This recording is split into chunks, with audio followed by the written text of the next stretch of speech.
तो चलिए आज बात करते हैं उस दुनिया की जो हमारे ऑनलाइन एक्सपीरियंस को रोज रोज एक नया रूप दे रही है। हाँ, डिजिटल एडवर्टाइजिंग और मार्केटिंग की दुनिया।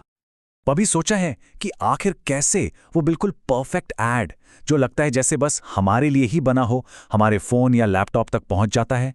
चलिए आज इसी राज से पर्दा उठाते हैं। तो शुरुआत करते हैं पहले सेक्शन से। डिजिटल दुनिया में स्वागत है। आखिर ये इतना जरूरी क्यों है?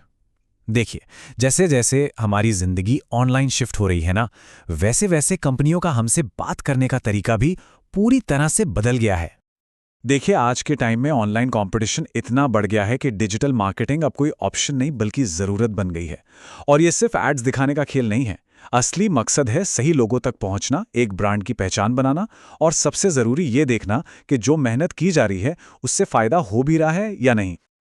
तो सवाल ये है कि आखिर ये सब होता कैसे है। चलिए अब इसके हाउ टू पार्ट में चलते हैं। इस सेक्शन में हम उन खास टूल्स और स्ट्रेटजीज को समझेंगे जो मार्केटर्स इस्तेमाल करते हैं। समझ लीजिए ये उनका डिजिटल टूल किट है। तो इस टूल किट में होता क्या क्या है? बहुत कुछ, जैसे कि सर्च इंजन ऑप्टिमाइजेशन यानी एसईओ। इसका काम है वेबसाइट को गूगल सर्च में टॉप पर लाना। फिर है सोशल मीडिया मार्केटिंग, जिससे फेसबुक, इंस्टाग्राम जैसे प्लेटफॉर्म्स पर लोगों से कनेक्शन बनता है। ईमेल मार्केटिंग सीधे लोगों के इनबॉक्स में मैसेज पहुंचाती है, मतलब हर काम के लिए एक अलग खास औजार। लेकिन जैसा कि हर पावरफुल चीज के साथ होता है, इसके भी दो पहलू हैं, एक अच्छा और एक शायद उतना अच्छा नहीं। तो अगले सेक्शन में हम इन डिजिटल तरीकों के फायदे और नुकसान दोनों पर एक नजर डालेंगे। एक बैलेंसिंग एक्ट आखिरकार।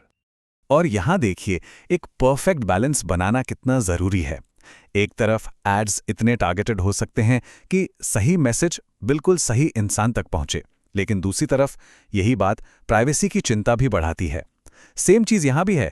रिजल्ट्स को मेजर करना आसान है, पर ऑनलाइन लोगों का अटेंशन पाने के लिए कंपटीशन बहुत ही ज्यादा टफ है। लेकिन इतनी सारी टेक्नोलॉजी, इतने सारे टूल्स, इन सबके पीछे सबसे जरूरी चीज क्या है? इंसान, लोग। तो हमारा अगला सेक्शन इसी पर फोकस करेगा, कस्टमर को समझना। और ये कोट इस बात को बिल्कुल साफ कर देता है। कोई भी टूल उठाने से पहले मार्केटर्स के लिए यह जानना जरूरी है कि आखिर उन्हें बात किससे करनी है, क्योंकि एक सक्सेसफुल कैंपेन की नींव, उसकी फाउंडेशन सही ऑडियंस की पहचान ही है। तो ये पहचान होती कैसे है? एक चीज बनाकर जिसे कहते हैं कस्टमर पर्सोना। ये बेसिकली एक पोटेंशियल कस्टमर का डिटेल्ड प्रोफाइल है। उनकी उम्र क्या है, उन्हें क्या पसंद है, वो शॉपिंग कैसे करते हैं, सब कुछ। ये सिर्फ डेटा नहीं है, ये अपने कस्टमर की एक पूरी कहानी तैयार करना है। अच्छा, तो इस समझ को एक्शन में कैसे लाया जाता है? इसका एक सिंपल सा 3 स्टेप प्रोसेस है। पहला, कस्टमर पर्सोना बनाकर अपनी टारगेट ऑडियंस को आइडेंटिफाई करना। दूसरा, डेटा एनालिटिक्स से ये समझना कि वो ऑनलाइन करते क्या हैं। और तीसरा और सबसे जरूरी, इस सारी इंफॉर्मेशन का इस्तेमाल करके मैसेज को इतना पर्सनलाइज करना कि वो लोगों से आसानी से कनेक्ट कर पाएं। तो हमने प्रेजेंट को तो समझ लिया, अब टाइम है थोड़ा आगे देखने का, फ्यूचर में झांकने का। हमारे इस आखिरी सेक्शन में हम उन ट्रेंड्स पर नजर डालेंगे जो इस इंडस्ट्री का कल यानी फ्यूचर शेप कर रहे हैं। और इसमें सबसे बड़ा नाम है आर्टिफिशियल इंटेलिजेंस यानी एआई। आप इसे एक इनविजिबल इंजन की तरह समझ सकते हैं जो आज की पूरी डिजिटल मार्केटिंग को चला रहा है। कस्टमर सर्विस वाले चैटबॉट से लेकर उन एल्गोरिथम्स तक जो ये डिसाइड करते हैं कि अगला क्या देखना है, एआई हर जगह है, पर्दे के पीछे काम कर रहा है।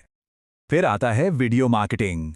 वीडियो कंटेंट में लोगों को एंगेज करने की एक अलग ही पावर है ना?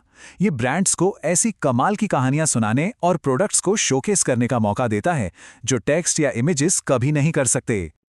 और हाँ, वॉइस सर्च को कैसे भूल सकते हैं? सोच के देखिए, कितने घरों में अब स्मार्ट स्पीकर्स आ गए हैं। इसका मतलब साफ है, लोग अब सिर्फ टाइप नहीं कर रहे, वो बोलकर सर्च कर रहे हैं। तो अब मार्केटिंग को भी उस तरह से सोचना होगा जैसे हम बोलते हैं, ना कि जैसे हम लिखते हैं। और लिस्ट यहां खत्म नहीं होती। फ्यूचर में हमें और भी डीपर पर्सनलाइजेशन, इन्फ्लुएंसर मार्केटिंग और यहां तक कि ऑगमेंटेड और वर्चुअल रियलिटी यानी AR/VR जैसी टेक्नोलॉजीज भी देखने को मिलेंगी। ये सब मिलकर हमारे डिजिटल एक्सपीरियंस को पूरी तरह बदल सकती हैं। तो आखिर में एक बहुत बड़ा सवाल सामने आता है, जैसे जैसे मार्केटिंग और स्मार्ट और पर्सनल होती जा रही है, कन्वीनियंस और प्राइवेसी के बीच की लाइन कहाँ खींची जानी चाहिए? ये एक ऐसा सवाल है जिसके बारे में हम सबको सोचने की ज़रूरत है।